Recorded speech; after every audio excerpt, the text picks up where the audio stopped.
교재는 각자 읽으시기 바랍니다. 지난 11장의 말씀은 복음 전파의 대상이 확장되었음을 알리고 있습니다.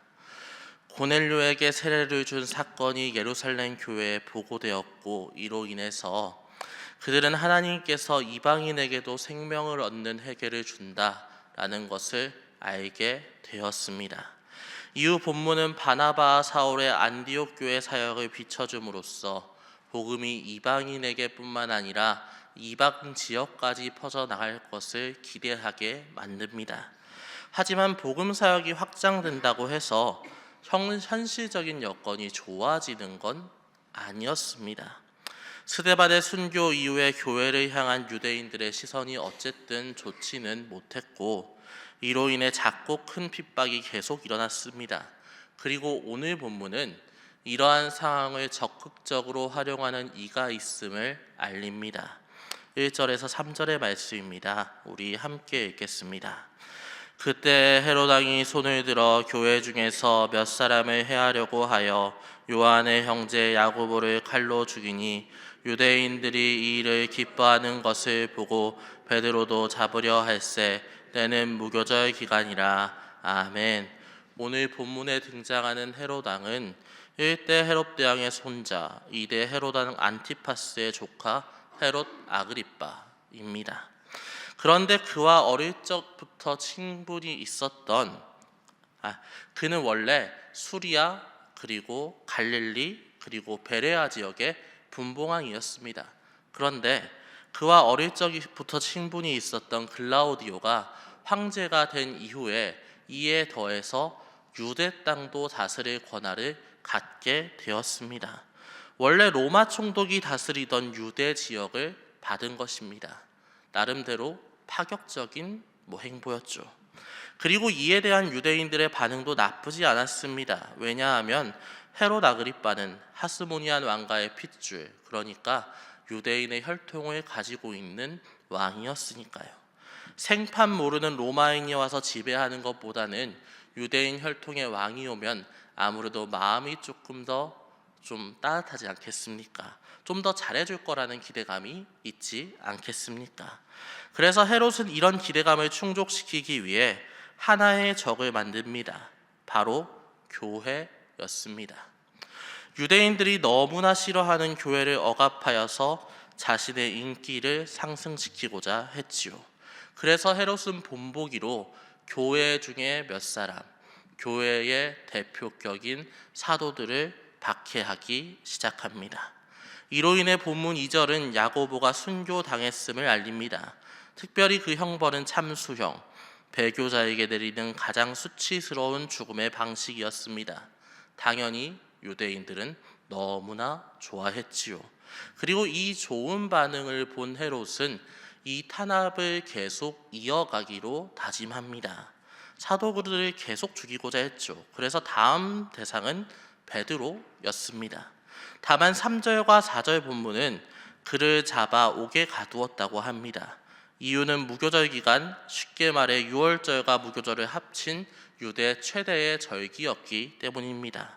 아무래도 큰 명절에 사람을 죽이는 건 누구도 원하지는 않으니까요.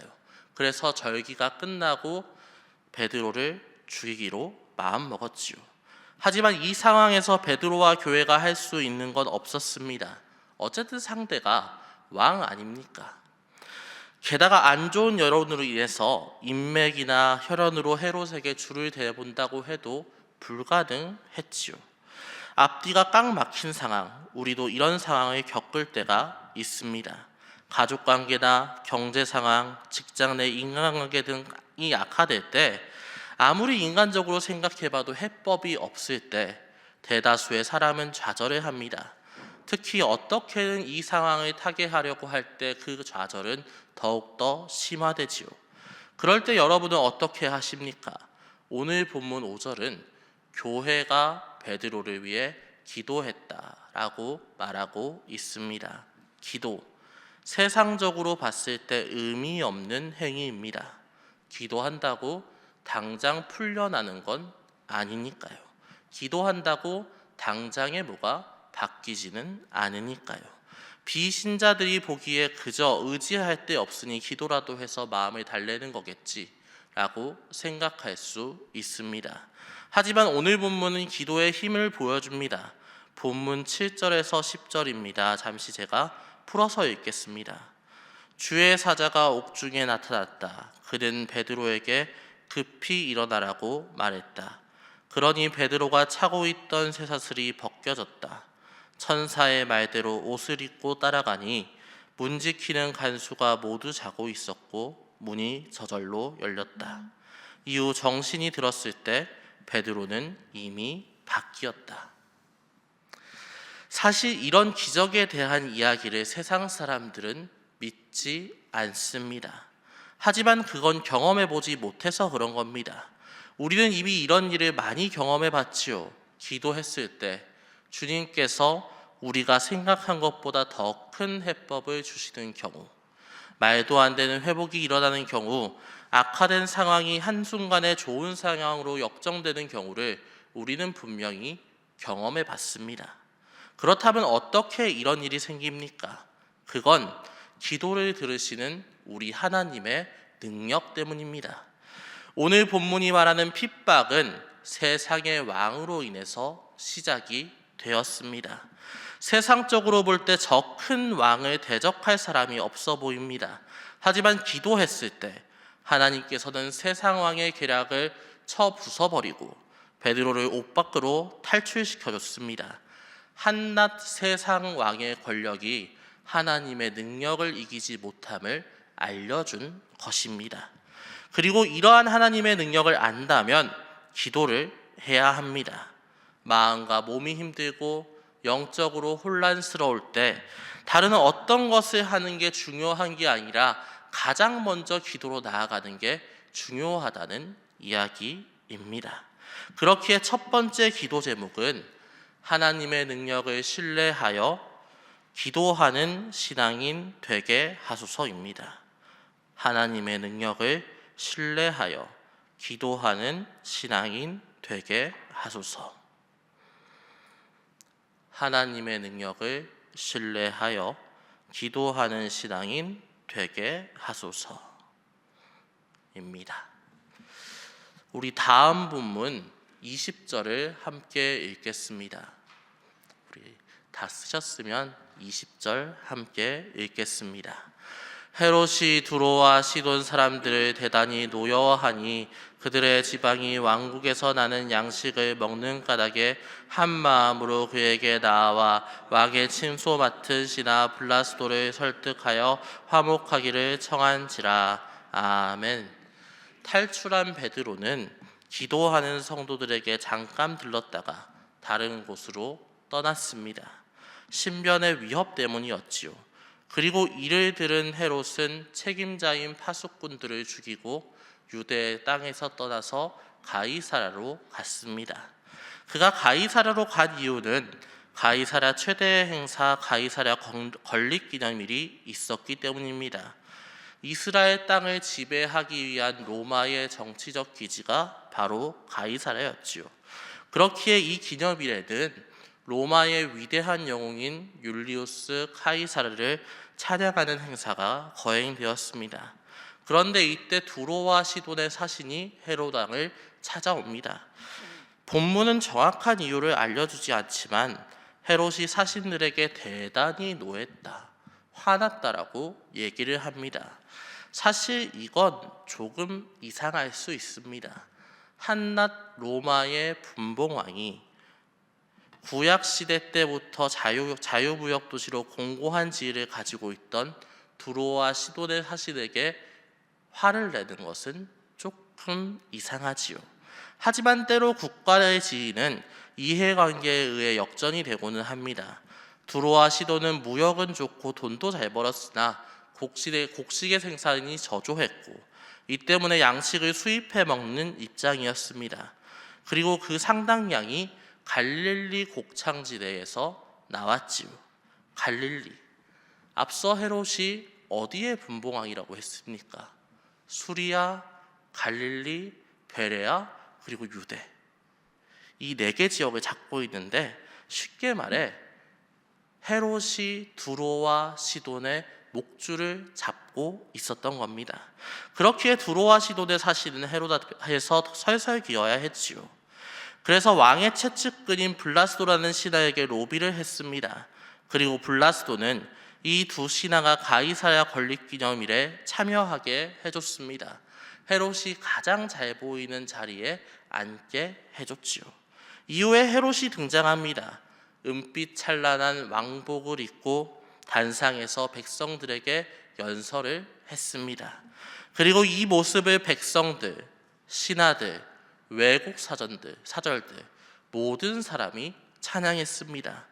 왕께서는 마치 신과 같습니다. 아니, 신입니다. 라고 찬양했지요. 헤롯의 마음이 얼마나 좋았겠습니까?